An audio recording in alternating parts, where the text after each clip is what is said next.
Hello and welcome back. Now let's go ahead and create our first Django application.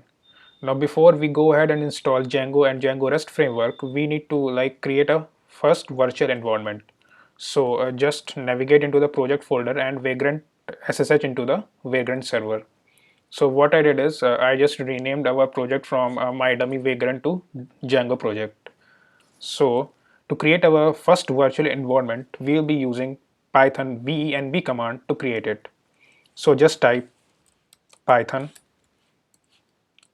-m venv and then the name of the directory where we want to create our virtual environment. So it will be in the home directory /env.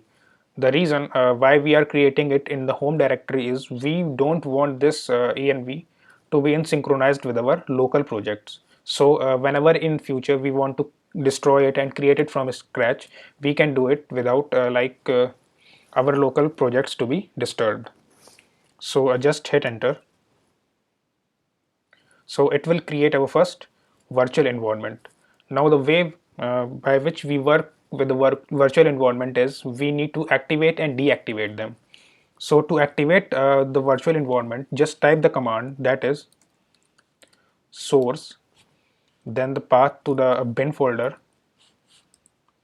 /env/bin and /activate. So it will activate our virtual environment.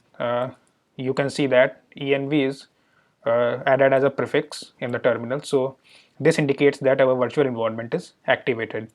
Now any of the packages which we install using the pip command will be installed in the virtual environment. Now if we want to deactivate this virtual environment, just type the command that is deactivate. So it will deactivate the virtual environment. Now since our virtual environment is ready, now what we can do is we can create our requirements.txt file and can install the Django and Django REST framework dependencies. So let's see you in the next video. Thanks.